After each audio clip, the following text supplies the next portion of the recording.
Today, we've just discovered how much of a scam National's tax of house cards actually is. 99% of Kiwi households won't get the $250 a fortnight that the National Party's been indicating. In fact, only 3,000 households will. That's less than 1% of families. National's materials in their tax plan have talked about an average family with kids getting up to $250. I think those families clearly have been given the impression that that's what an average family would get. This goes right to the heart of Christopher Luxon's integrity. He's been scamming New Zealanders about their number one policy in this election, and now they've been exposed for that. We announced a new scammer policy today. Little did we know we were going to need it quite so soon.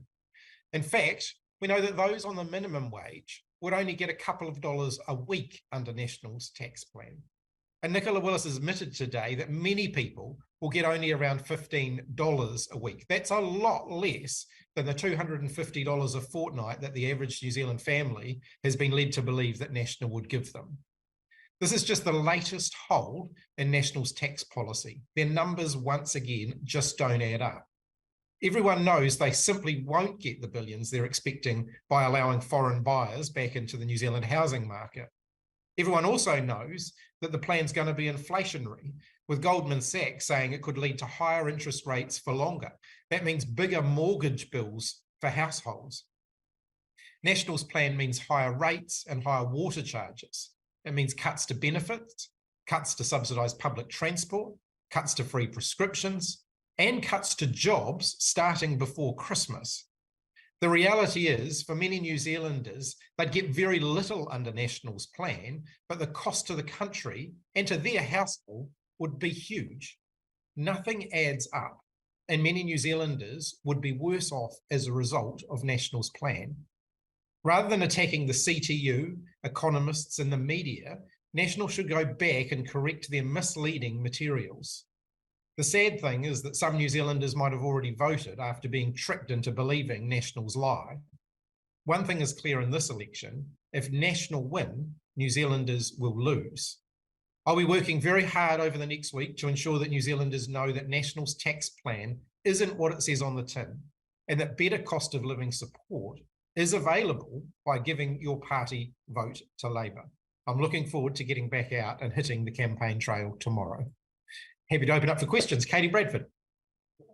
National have said all along that people would receive up to the amount stated, so up to $100 or up to $250. Are you misleading by saying that they have misled the public? National certainly hasn't been using those words up to, and a heck of a lot of the commentary that they've been providing around their plan. I think average New Zealand families will be thinking, oh, we're an average New Zealand family, we should stand to gain something in the vicinity of $250 a fortnight, when in reality, many of those families will get only a fraction of that amount, but would end up paying more because of the cuts that National's making in other areas. National, Nicola Willis has said that actually it's Labour who are scamming with your GST off fresh fruit and veggies, that you have said families will receive a certain amount as a result, and that's not correct either. Is this just yet again back and forth about each other's numbers? Oh, it's just absolutely ridiculous from National. It's a typical try to create a diversion and a distraction, and I think New Zealanders are smart enough not to buy into that. We've said that we'll make sure that the 15% saving from cutting GST off fruit and vegetables is being passed on to consumers. The National Party are saying they don't think it will be.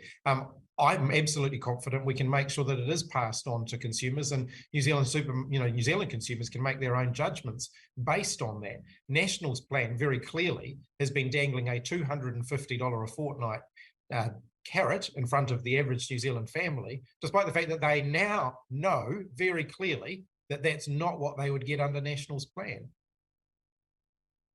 Ben. Thanks, Prime Minister.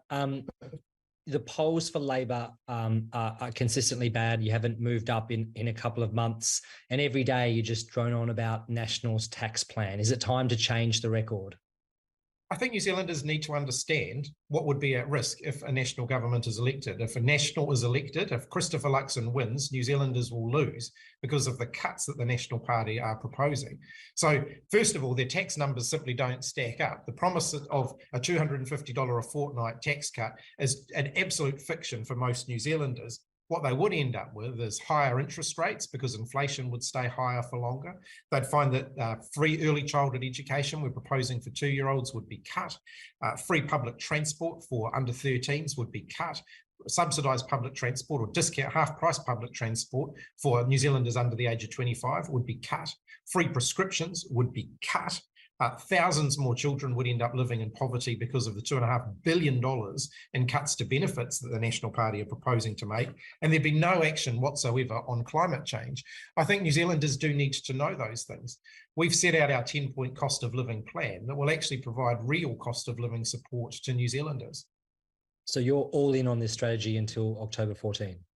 I'm looking forward to hitting the campaign trail tomorrow, and I'll certainly be pointing out the risks of a change of government, but I'll also be campaigning based on what Labor is promoting, because actually we think that the plans that we've put out, the 10-point cost of living plan that I've put out, will actually leave New Zealand households, the average New Zealand family, better off than they would be under National. Anna. Kia ora, Prime Minister. National just announced that they'll have a Minister for Space under your government. I think it was 3 different ministers kind of combined in that area. Is that something you think is going to be needed in the future? Well, their preferred coalition partner, the ACT Party, wants to cut all support for the New Zealand space industry.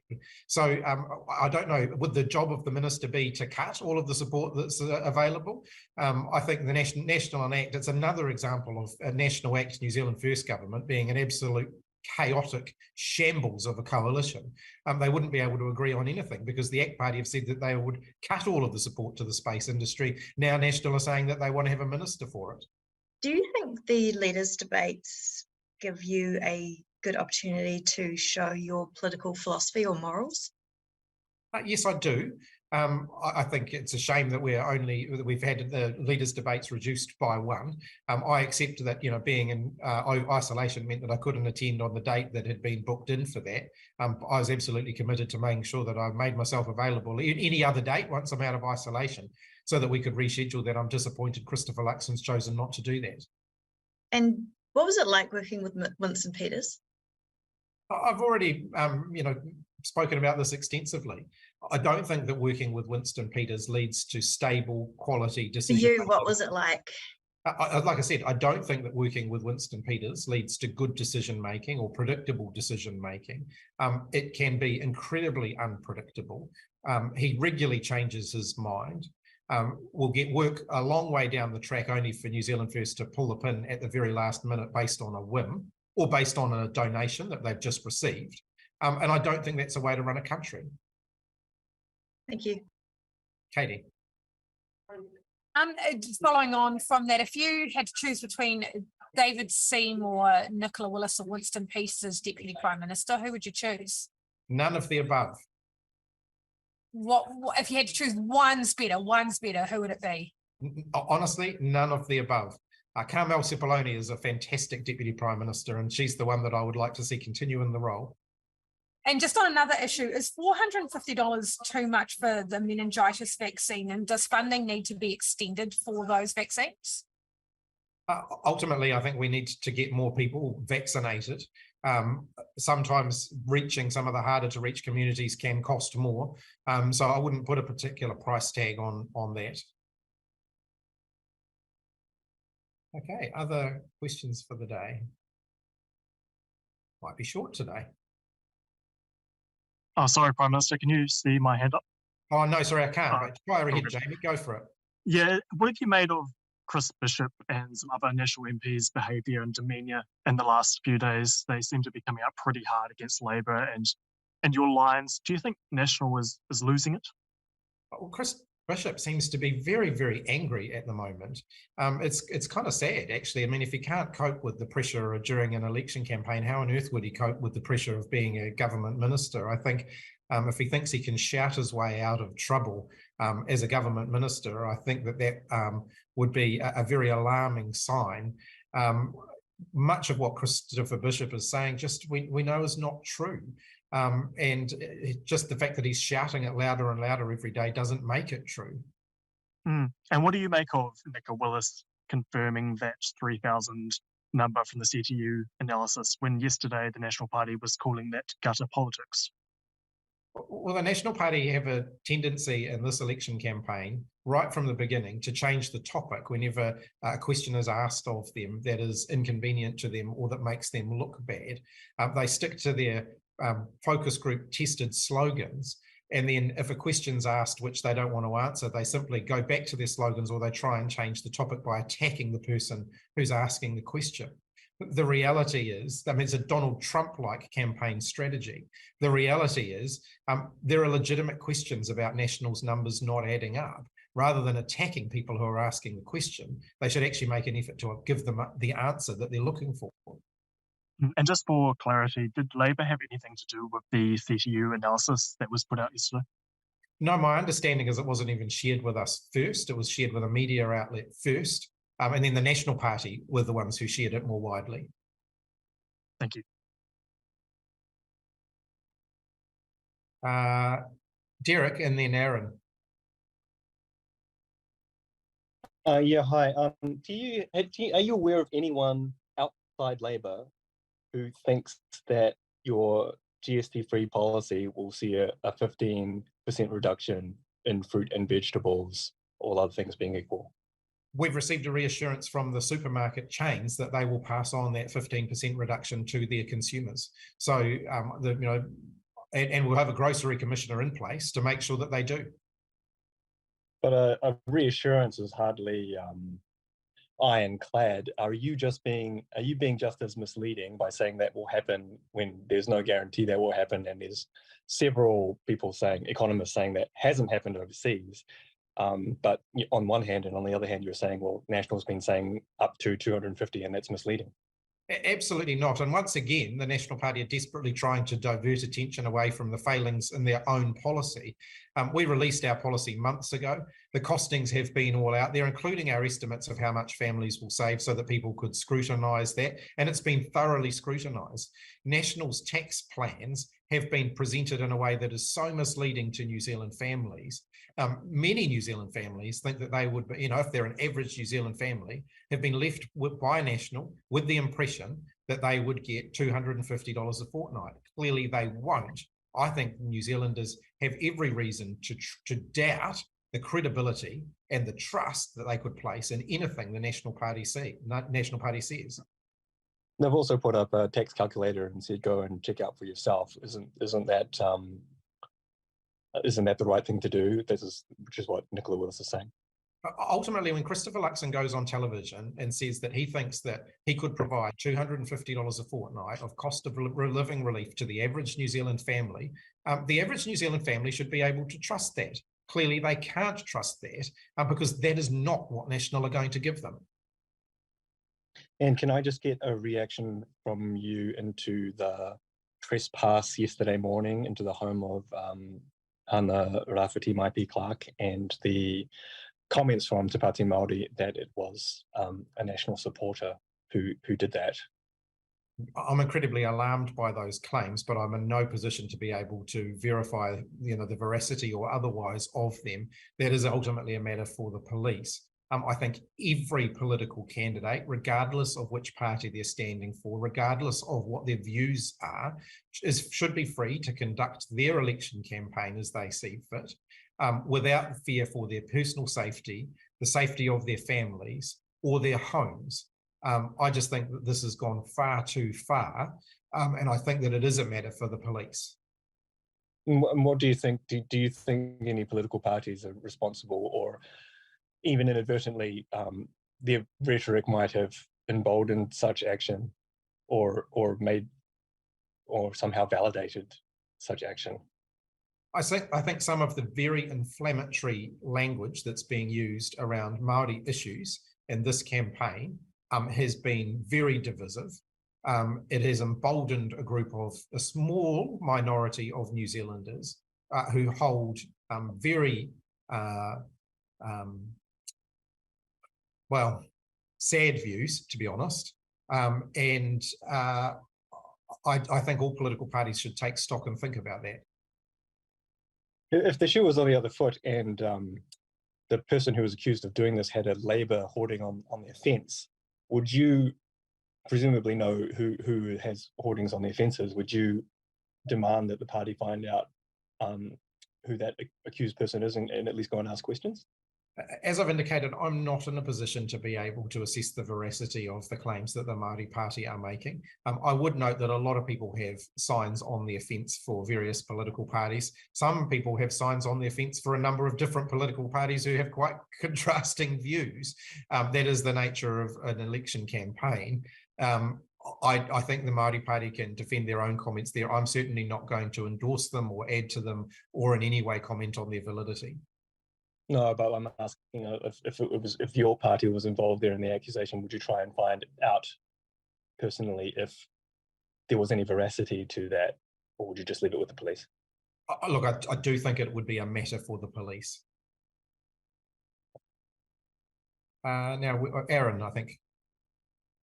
Kia ora, Prime Minister. You used the words earlier, you were talking about Winston and Cabinet, and you used the words that kind of donations changed his views on a whim. Are you saying that Winston was corrupt in the 2017 term? Well, if you look at the comments of one New Zealand First donor who claimed that their donation to New Zealand First to block the introduction of changes to tax was the best spend that they had ever made, people can form their own judgments as to what was motivating New Zealand First at that time. They're pretty serious suggestions. I mean, should something have happened at the time this guy was a deputy prime minister, if these claims are true? Well, those claims, of course, were made subsequent to that. How many times did you kind of sit around the cabinet table and think something was, I guess, done and dusted, and then the tables felt like they were turned upside down with Winston at the table? It was a fairly regular occurrence, actually. And, I want to put a shout out to my good friend, Tracy Martin, who did a remarkable job of helping to hold New Zealand First together for that term of government. Without her, it would have been an absolute circus. And she's not in New Zealand First anymore. And just on the audited year-end financial statements today, Grant Robertson, your finance spokesperson, finance minister, says the economy's turned a corner. What do you make of it? I think the economy absolutely is turning the corner now. I want to acknowledge for New Zealand households, it might not necessarily feel like that while we continue to get the cost of living back under control, we get inflation driving down. That's why I've set out a 10-point plan to support Kiwis with the cost of living by doing practical things like cutting the cost of fruit and vegetables, cutting the cost of public transport for younger New Zealanders, providing free dental care, making sure that we're taking away the prescription charge so that people can access the medicine that they need without having to worry about not being able to afford to pay for it, boosting working for families by another $25 a week for those who get the in-work tax credit. These things will make a difference to household budgets whilst we continue to focus on getting the cost of living back down. But the fact that the Crown accounts are in a much stronger position than many had been suggesting, that the economy is growing faster than many had been suggesting, I think is reason for optimism. I've been saying from the beginning of the year that actually I think New Zealand's economy has been turning around, that we have got reason to be positive about our future. And I'd note that during that time, the National Party and Christopher Luxon were running up and down the country claiming we were in recession. We were not. And in fact, Christopher Luxon was going around the world telling everyone that New Zealanders were wet, whiny and miserable.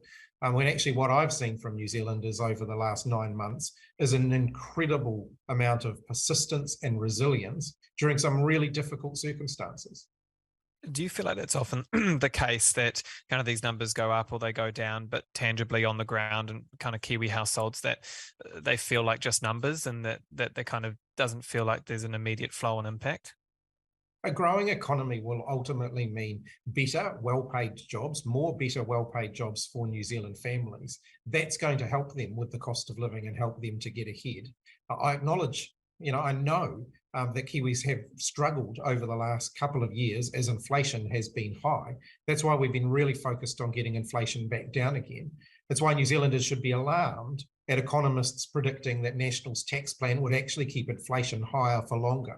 Because not only will it not deliver anywhere near the $250 a fortnight that Christopher Luxon has been promising the average New Zealand family, in fact, if their interest rates stay higher for longer, they could end up significantly worse off. Thank you. Daniel.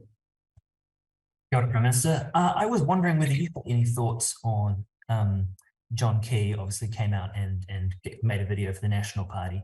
He is a former Prime Minister, but he is also the chair of the largest bank, a sector that's under scrutiny and is very heavily regulated.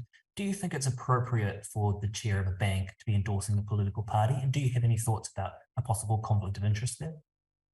Former prime ministers get involved in election campaigns all of the time. There's nothing particularly new about that. We saw Jim Bolger out there campaigning for National last time around. I think John Key actually did a bit of campaigning for them last time around as well. That's not new. It happens. Helen Clark helped to launch our election campaign earlier, a couple of months ago. So I don't think there's anything particularly new about that. Whether that's a conflict with his role with the ANZ Bank, that's really a question for the ANZ Bank. So you don't personally see a problem with it? Obviously, Helen Clark is not the chair of a bank. Look, if the ANZ Bank want to endorse a political party by having their chairman out there doing that, then that's really a question for the ANZ Bank. Okay, thank you. Katie.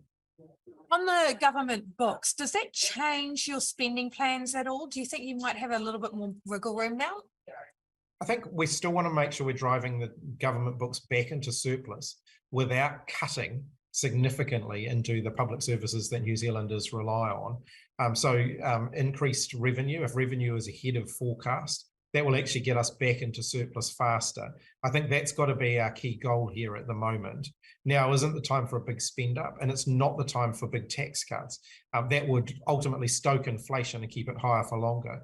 So I think if we can get the books back into surplus sooner, if we can run smaller deficits so that we have less debt, that's actually got to be the goal. How do you think people in the, say, in struggling health sector or people who want pay rises or whatever it might be feel when you say, okay, we aren't going to help you out, we're not going to fix that part of the system, we're going to put that money aside for surplus instead? No, we absolutely are going to help them out. If I think about the health sector workers, for example, record pay increases for our nurses. If I think about our teachers, we've had very significant pay increases for our teachers during our time in government, and there's more to come. The pay agreements that they have signed up to actually have further pay agreements still to come. And so, yes, I believe that we've made progress there. And we are investing in our public services like health and education because we know that we've got a lot of catching up to do there. They were very run down when we became government 6 years ago. We've made a lot of progress, but there's still more work to do. And on another issue, there's a family at a dairy in New Windsor in Auckland who was stabbed this morning. What do you say to those people and the victims of crime like that? And why do we continue to see the crime rising like this? I'd say to them it's utterly unacceptable. I would encourage them. I know that I'm sure they will have reported that to the police. I would tell them to have confidence in the police. The police are actively pursuing any cases like this. We have seen a decrease in the number of things like ram raids in recent months, and we need to keep up the pressure there so that we don't see as many of these things happening. One ram raid is a ram raid too many. One smash and grab is a smash and grab too many. People should be safe in their businesses. I'm going to back the police completely to do the job that they have in making sure that the community is kept safe. And we're changing the law to give the police more tools to be able to do that. Ben. Not great numbers so far in terms of voters in advanced voting. And obviously we have the easy vote issue with packs not being sent out, although I got mine today, you'll be pleased to know. How important is turnout to Labor's chances of winning? Well, obviously, I want to see everybody vote because that's good for democracy. It means that New Zealanders will all be participating in the democratic process and having a say on the decisions that are going to affect them over the next 3 years. I think we're seeing a lower early vote turnout because there's still a lot of people who haven't made up their minds yet. We're certainly picking that up with our phone canvassing and our door knocking. We know that there's a lot of people out there who just really haven't quite decided how they're going to vote in this election. So I think there will be a lot of New Zealanders who will be leaving it until election day. So in that respect, it's more likely to be a more traditional election where we see a big surge in numbers on election day. I think benchmarking it against 2020 isn't a really realistic benchmark, because in 2020, a lot of people were worried that they weren't going to be able to vote by the time election day rolled around, so got out and voted as early as they could. In this election, I think people are reverting to a more traditional pattern where we'll see most votes cast on election day. But it's fair to say if turnout is low, then Labor's chances take a hit. Look, we want to see a higher turnout election because that's good for democracy. In some of the communities where turnout has traditionally been lower, we know that we do very well. So some of our lower socioeconomic areas amongst our Māori and Pacific Island voters, if turnout is lower, then they're more likely to be amongst the non-voting cohort. And so we've got a big job over the next 10 days to make sure that they do turn out to vote. That's what we will absolutely be focusing on that. And I think that might have covered it. I can't see any more hands up. So, oh no, I have. Derek, you're back. Oh, I don't know if anyone's asked you, have you tested today? And if you test negative this afternoon, are you going to head out on the hustings? I tested this morning and I got a fainter line than I've had so far.